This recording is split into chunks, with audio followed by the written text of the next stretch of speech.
Imagine for a moment that you or someone that you know that's close to you is from small town America or America. And they are starting the process of learning about manifestation. And they start to map out a vision board. And they think to themselves, I want an amazing life. And because of where they're from, to them, an amazing life means I want to find an amazing spouse who I can spend the rest of my life with, and perhaps will be in the country or in the burbs at a nice residence, and we'll have a nice family, and we'll go to church at this denomination. Or perhaps it'll be I want to be on the board of the local hospital, or I want to be a mayor, or I want all three of those things. And we see that the visualization and the achieving of the dream is very much set in the setting that the person is familiar with. This is normal. I use kind of a cliche example. Although if you're one of these, I apologize. I don't mean to imply that you are a cliche. But I use an example like this that we can then build upwards, right? To illustrate why it is important to dream big. So now imagine that it's no longer a small town person, somebody living in Manhattan or DC.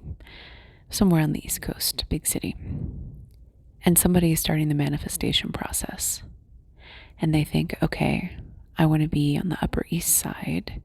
I want to have a townhome. I want to have a penthouse suite that's overlooking Central Park. Or I want to have a townhome by the metro.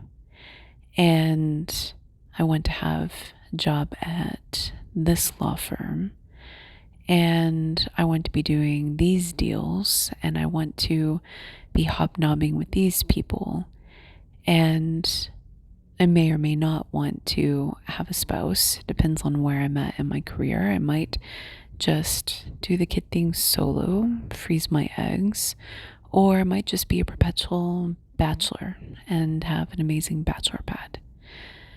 And so now what we see is the flavor of the manifestation changes, right?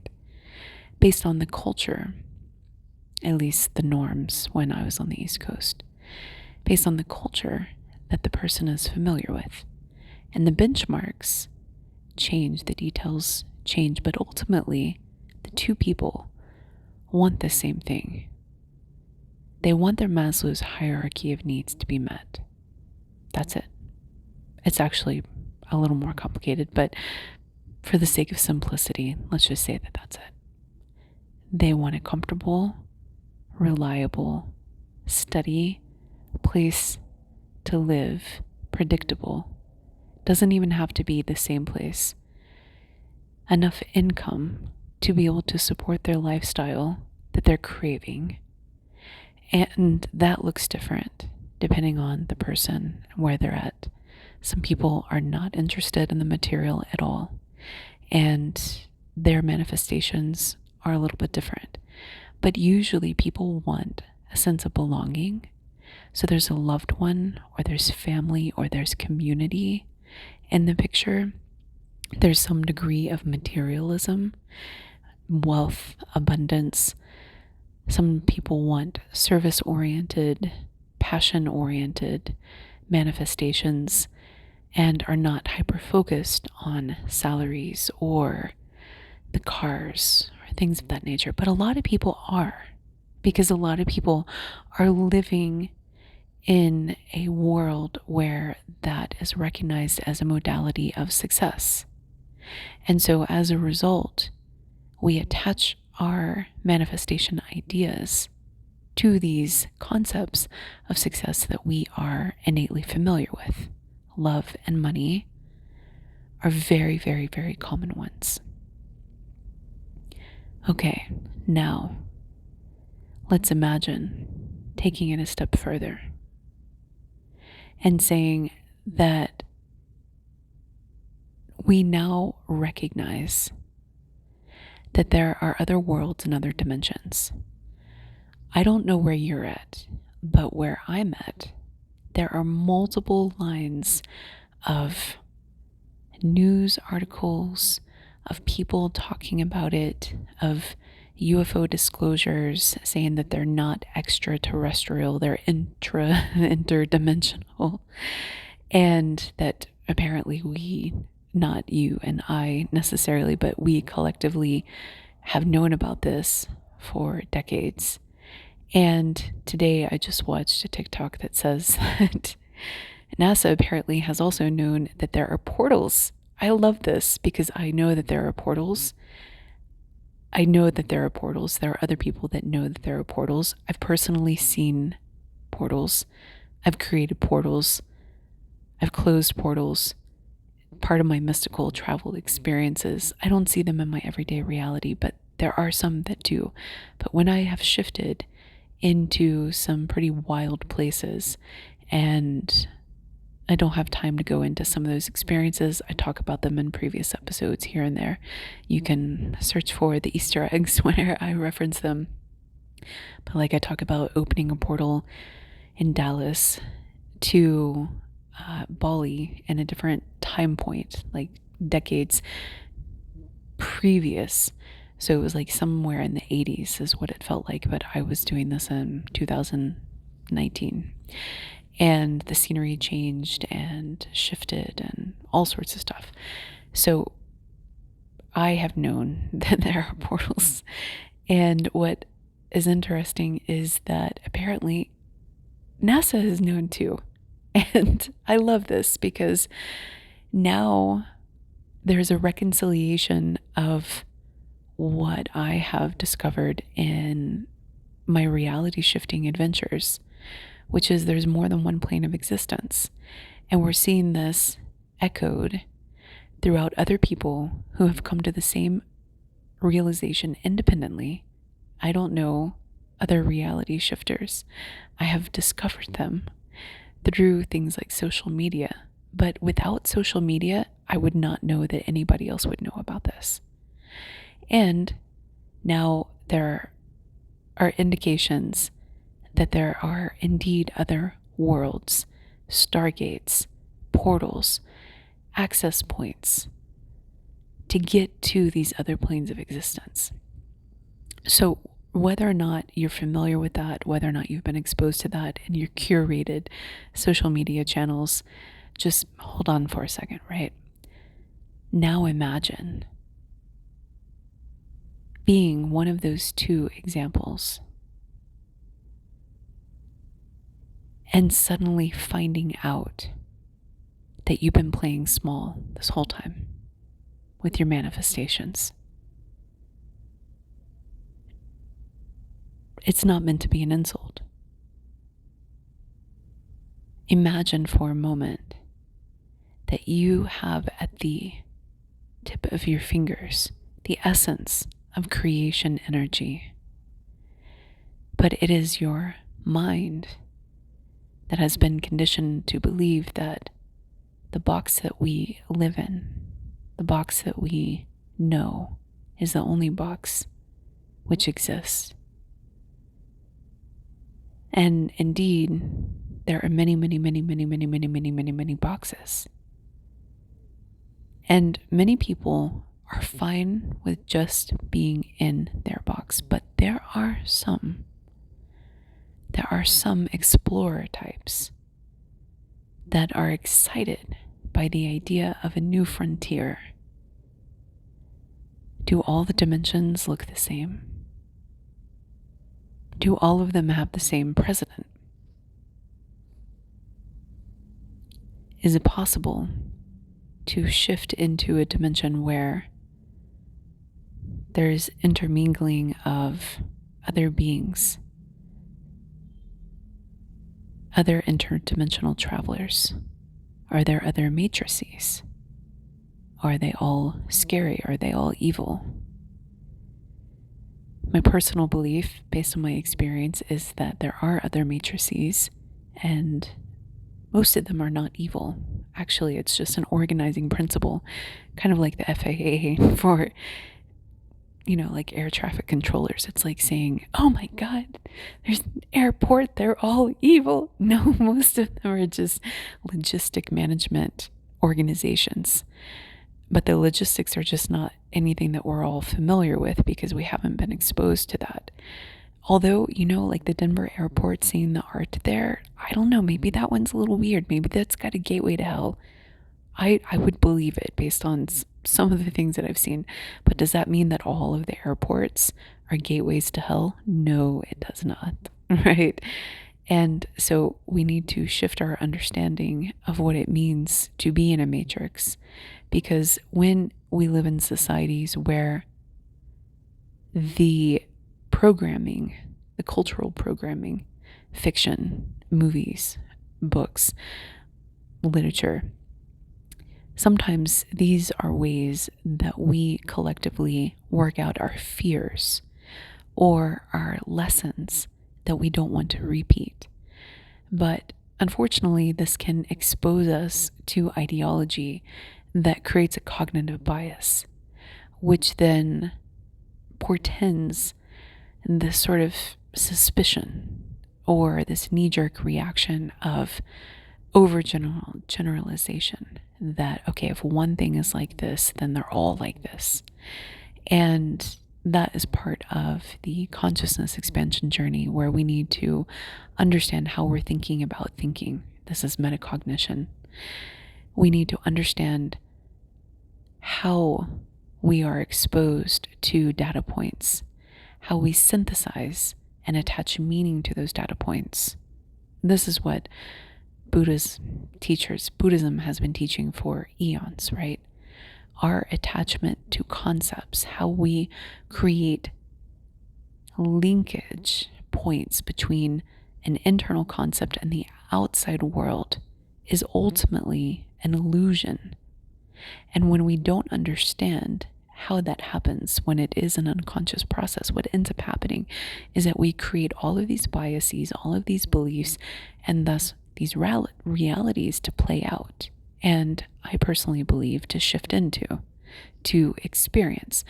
But some people, if you catch yourself, you have options.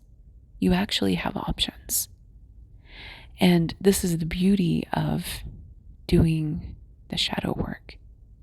And this is what I help clients with, is helping people to understand where your blind spots are, how you're creating those shortcuts, how you are playing small, keeping yourself in a box when you're actually, your true self is calling to go and explore the frontiers of the unknown.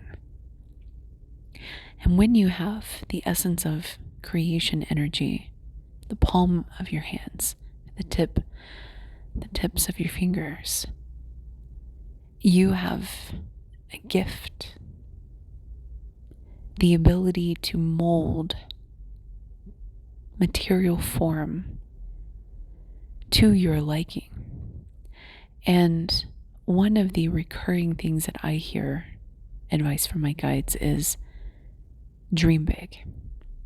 And this is advice that I would like to impart to you, because what it means to me, at least, and you can come away with a different take, but I'm sharing my take.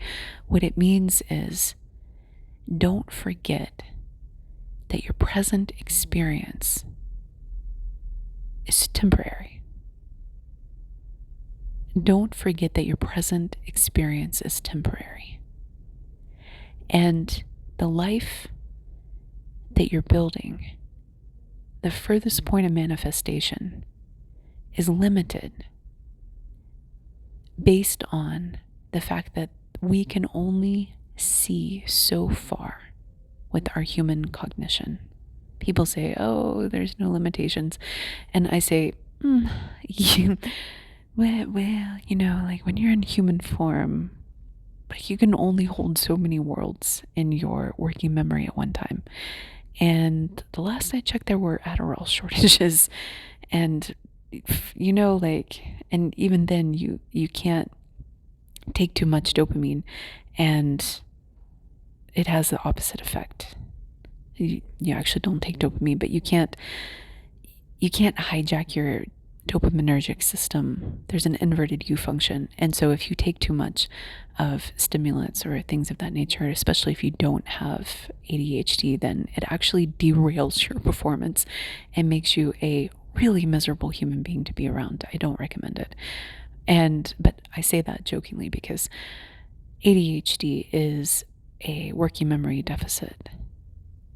And so when you take things like Adderall, then it improves your working memory, which improves your ability to hold things like cognitive maps and different worlds that you're shifting into and manifestations, as well as your everyday life. It allows you to prop up more than just, I need to get from point A to point B on time, right? Working memory is so important for that. But it turns out that, I don't know what it is, humans in binary societies, we have some impairment with working memory just on average, right? Which is why there is a plethora of people with ADHD diagnoses. And so as a result, your ability to hold in your mind more than 1 or 2 or 3 or 4 or 5 worlds, especially if you have a very demanding life, is a problem. So your manifestations and your creations are limited. They are actually limited. And what I have found is that where you're at in the awakening process matters. So like when you're at the beginning, I experienced a block on my manifestations. I thought the manifestation process was broken. It turns out there was a protective mechanism to protect me from myself. And now I see this, right? But when I was going through it, I was very angry about everything. I was like, but I want, and it's not working, and da-da-da. And I went around solving problems that didn't need to be solved because actually everything was working perfectly.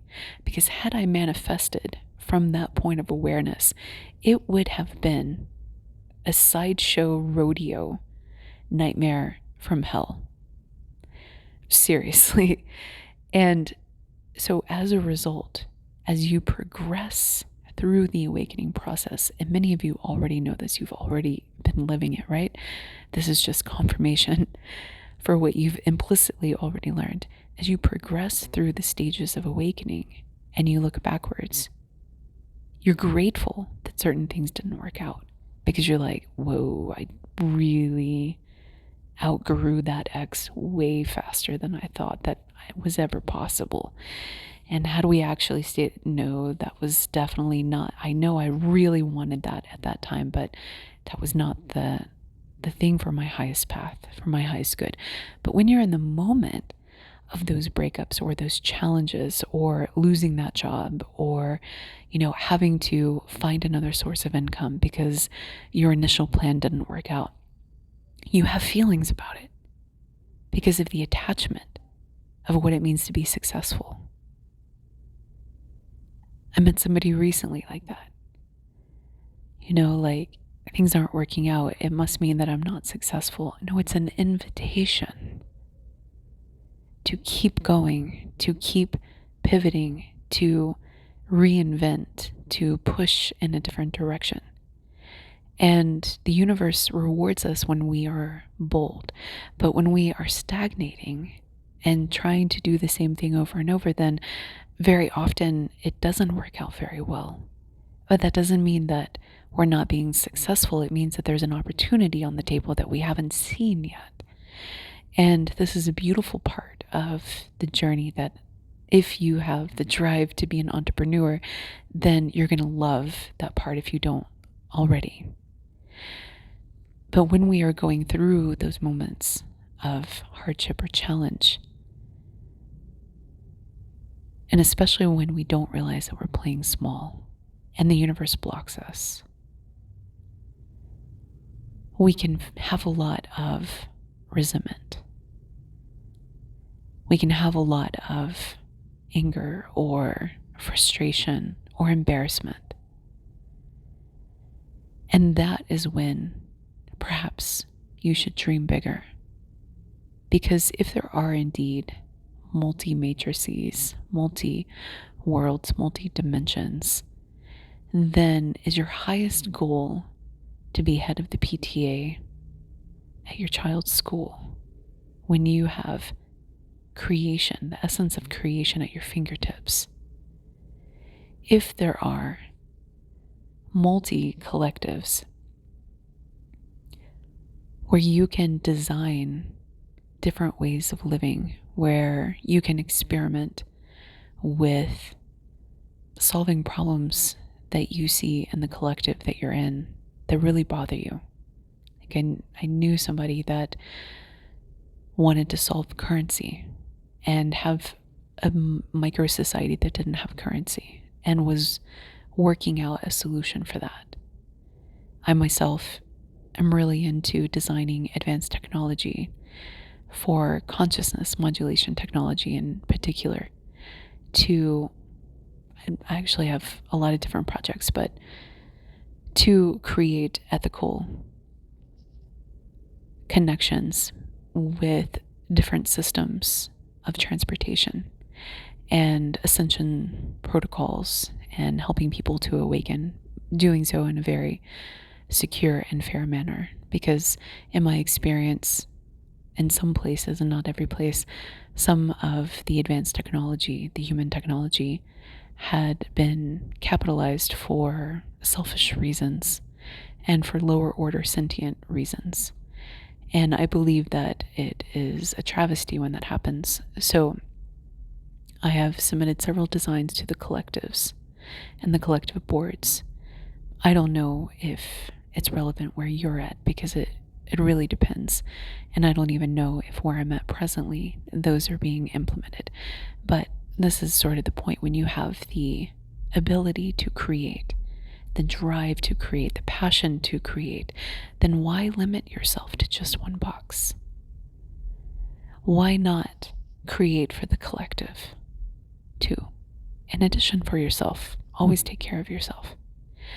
But submit designs, submit plans to source directly to your entourage, to your guides, and be big, be bold, and change the way that everything works.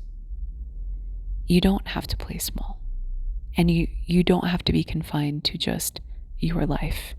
And there are overarching systems and regulating bodies to make sure that you don't F it up. Like, there are blocks. Like, if you're trying to create hell for people who don't deserve it, then obviously you should have a mentor and be overseen, right? But sometimes that's part of the learning process. And thank God that you do have mentors and that you do have guides and watchers and a watcher system. So listen, I am a reality shifting coach, and if you're called to work with me, you'll know it will be unmistakable. And the type of work varies per client depending on where you're at. So I like to start with a consultation, and I like to understand where you're at in the journey. Sometimes it is to upgrade your cognition to be able to handle a reality shifting framework and to set you off on your destiny, your highest destiny, as a creator, as an entrepreneur, as a change maker, as somebody significant. You'll know. sacredjourneyproductions@gmail.com.